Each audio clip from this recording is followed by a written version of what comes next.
신용회복위원회와 함께하는 먹고 살기 바쁜데 어쩌나 시간입니다. 먹고 살기 바쁜데 저축도 해야 하다? 말 그대로입니다. 저축도 해야 합니다. 우리는 늘 돈이 빠듯하죠.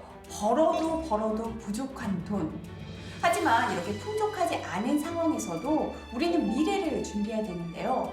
미래를 왜 그리고 어떻게 준비하면 되는지 두 분 모시고 얘기 나눠보는 시간 마련했습니다. 안녕하세요. 네, 안녕하세요. 안녕하세요.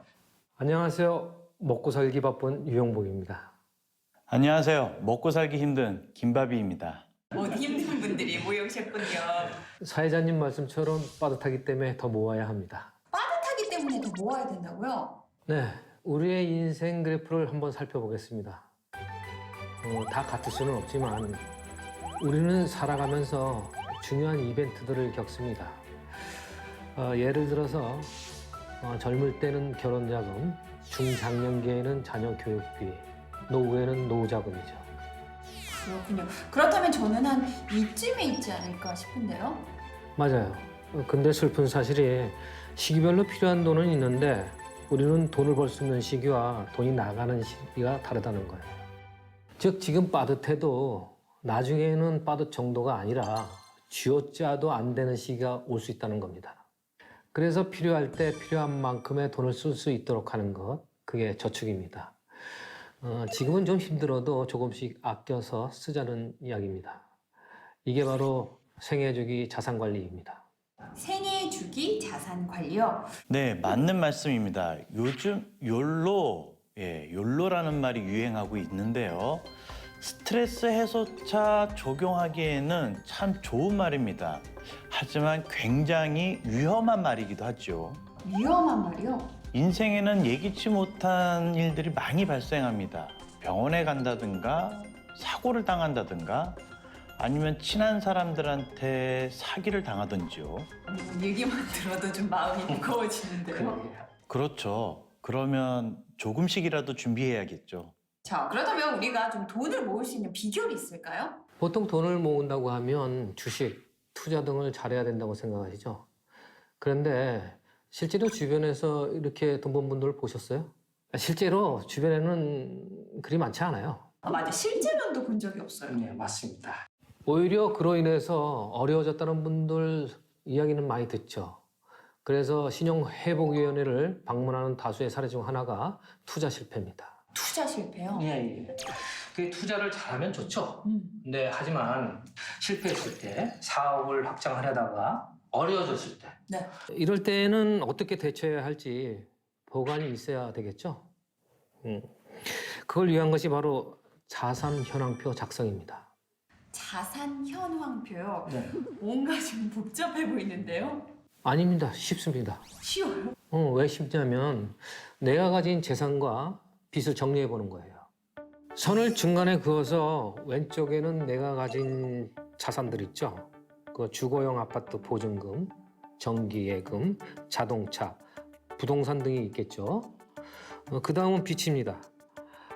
오른쪽에는 내가 진 빚을 쭉 적어보고 어느 쪽이 더 많은가를 비교해 보는 거예요. 그리고 순자산을 계속 늘려가는 게 목표입니다.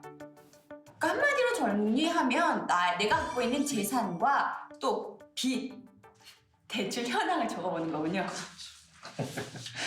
그런데 저는 자산 현황보다 지금 내 돈이 어떻게 들어오고 얼마나 빠져나가는지를 파악하는 것이 더 중요하다고 생각합니다. 그러니까 좀 돈의 흐름을 파악해야 된다. 네, 맞습니다. 대신 왼쪽에는 내가 버는 돈을, 오른쪽에는 매달 나가는 돈을 한번 적어보겠습니다. 이렇게 정리해보면 내가 어느 부분에서 돈이 많이 나가고 또 수입원을 어떻게 늘리고 소비를 어떻게 줄여야 할지를 한눈에 볼 수가 있습니다. 뭐 쉽게 말해서 가계부 같은 거네요. 그런데 가계부는 왠지 좀 꼼꼼히 적어야 될 것 같은데 단순하게 이렇게 좀 나열하는 것도 쉬운 방법인 것 같아요. 네, 맞아요. 한 달에 한 번 가족들과 함께 해보면 좋을 것 같고요. 그리고 여기를 보면 놀라운 사실을 알 수 있습니다. 네, 놀라운 사실이 있다고요? 어떤 거죠? 네, 바로 소득원을 늘리기보다는 소비를 줄이는 것이 쉽다라는 겁니다. 네, 아끼지 않고 계획 없이 돈을 다 써버린다면 모을 수 없겠죠. 급급하게 하루하루 살게 되는 인생이 될 겁니다. 정말 오늘 좀 굉장한 걸 알았는데요. 일단 두 분 말씀대로 내가 얼마나 갖고 있는지 자산 현황을 파악하고 그리고 좀 소비를 줄일 수 있는 현금 흐름을 파악한 게 가장 중요할 것 같습니다. 이렇게 얘기를 하다 보니까 또 다음 주제에 대해서 우리가 얘기를 나눠야 돼요. 다음 주제는 어떤 주제죠? 다음 주제는 내 노후를 위해 챙겨야 할 것인데요. 연금과 부채입니다. 자, 이번 주제는 노후 준비의 핵심, 연금과 부채 관리입니다.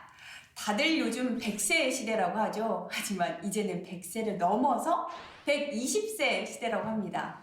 그렇다면 오늘 두 분께 노후 준비 비법에 대해서 좀 배워볼 텐데요. 우선 연금부터 먼저 설명해 주시죠. 삼층연금을 준비하는 것입니다. 국민연금, 퇴직연금, 개인연금 이렇게 세 가지요. 즉, 세 개의 연금을 준비하라는 말씀이시죠?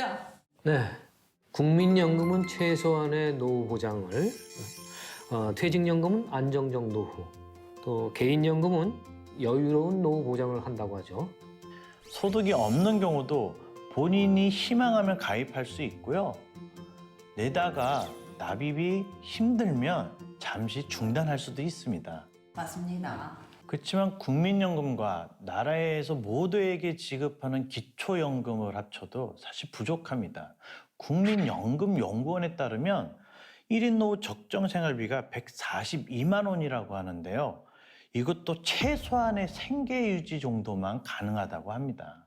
그래서 국민의 노후를 국가에서 전부 책임지기란 현실적으로 불가능하거든요. 현실적으로는 어렵기 때문에 기업이나 개인에게 이런 부담의 일부를 지게 한 게 퇴직연금이죠. 재직 기간 동안 급여의 일부를 적립해 두었다가 회사에서 연금이나 목돈으로 지급하는 거죠. 그럼 자영업자나 프리랜서는 방법이 없느냐? 아닙니다. 있습니다. 2017년 7월부터 근로자 퇴직급여 보장 시행령 개정으로 개인 퇴직연금 IRP가 생겼는데요. 은행을 통해서 가입할 수 있고요. 또 소득공제 목적으로 많은 사람들이 가입을 하고 있습니다. 더 여유로운 노후를 위해서 또는 소득공제를 위해 연금저축이나 연금보험 등 이런 개인연금을 이용하는 것도 좋습니다. 저도 연금보험 들었습니다. 네, 또 요새는 주택연금까지 4층 연금이라고 하더라고요. 네. 네. 주택가에 9억 원 이하의 실거주 중인 주택이 있다면 한번 이용해 보는 것도 좋습니다. 저는 사실 연금도 연금인데 일단은 빚이 없어야 마음이 좀 편할 것 같은데요. 맞습니다. 혹시 대출 있으신가요? 갑자기 대출 얘기가 나서요. 나도 내가 여쭤보려고 대출 있으시죠? 아, 저요. 갑자기 뭐 요즘 대출 없는 사람 있나요? 예. 통계청에 따르면 2019년 기준 가구당 부채 금액이 7,910만 원이라고 합니다. 특히 50대에는 무리한 대출로 주택 규모를 늘려가는 것보다 대출을 갚을 수 있는 여력부터 고민해서 주택 규모를 줄이거나 또는 집값이 좀 더 낮은 곳으로 이사하는 것도 하나의 대안입니다.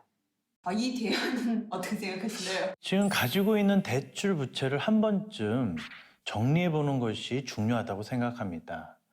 그리고 대출을 갚을 때 꼭 기억해야 할 것이 있는데요. 금리가 높은 것부터 갚아야 할 것입니다. 자, 금리가 높은 것부터 갚아야 된다고 하는데 그럼 금리가 어떤 게 높고 어떻게 낮은지 우리가 좀 알아볼 수 있는 사이트 같은 게 있을까요? 금융감독원 파인 홈페이지나 서민금융진흥원에서 운영하는 서민금융한눈에 같은 사이트에서 내게 맞는 대출이 있는지 비교해 보는 것도 좋습니다. 그리고 대출 기간 중에 직이나 또 연소득, 신용 점수가 올랐다면 은행에 그 대출 금리를 낮춰달라고 요구하는 것도 하나의 방법입니다. 금리를 낮춰달라고요? 네, 맞습니다. 맞고요. 2019년부터 금리 인하 요구권이 법적으로 보장받을 수 있는 권리가 되다 보니 많이 이용하시더라고요. 1년에 2번까지 신청이 가능하고 또 인터넷으로도 신청이 가능합니다. 그렇군요. 요즘 이렇게 다들 대출 이자 아끼려고 하는데 예전만큼 아니 예전처럼 고금리 대출 쓰시는 분들 없겠죠? 그럼에도 있죠. 신용이 좋은 사람들은 연 약 5%의 기준금리의 대출을 받을 수 있지만 신용이 안 좋은 사람들은 저금리의 대출을 못 받으니까 연 한 20% 이상의 대출을 받아야 합니다. 그러면 1년에 내는 이자가 4배 이상의 차이가 나겠죠. 그래서 신용관리, 부채관리 이런 걸 잘하는 게 정말 최고의 재테크입니다. 네, 맞습니다. 실직이나 사업 실패 이후로 빚을 감당하기가 어려워질 경우가 많이 있거든요. 인생은 모르는 거니까요. 그럴 땐 채무 조정 제도를 꼭 고려해 봐야 합니다. 채무 조정 제도요? 네, 연체 기간에 따라 지원받을 수 있는 제도가 다양하게 있는데요. 연체 전이라면 연체 전 채무 조정, 단기 연체 중이라면 이자율 채무 조정, 연체 일수가 90일 이상의 장기 연체라면 채무 조정 제도를 이용할 수 있습니다. 그렇군요. 이자율 조정, 이자 감면, 상환 기간 연장, 원금 감면과 같은 지원을 통해 포기하지 않고 빚을 잘 갚아나갈 수 있도록 도와드리고 있습니다. 또한 신용회복위원회에서는 법원의 개인 회색 및 개인 파산과 관련하여 무료 상담과 신청 지원이 가능합니다. 신용회복위원회 상담센터 전화는 1600-5500이고요. 전국 센터를 방문하거나 모바일 앱을 통해서 만나보실 수 있습니다. 나이 먹기 싫다고 한탄하는 사이 청년 시절은 금방 끝나버립니다. 늦었다고 생각할 때가 정말 늦었을 수가 있습니다. 그러니까 오늘부터 지금 당장 금융관리 시작하시기 바랍니다. 오늘 이 자리에 함께해 주신 두 분 정말 감사드리고요. 마지막으로 9988 외치면서 마치도록 하겠습니다. 9988이 뭐죠? 9988이요. 99세까지 팔팔하게입니다. 자, 다 같이 9988 외쳐볼까요? 88!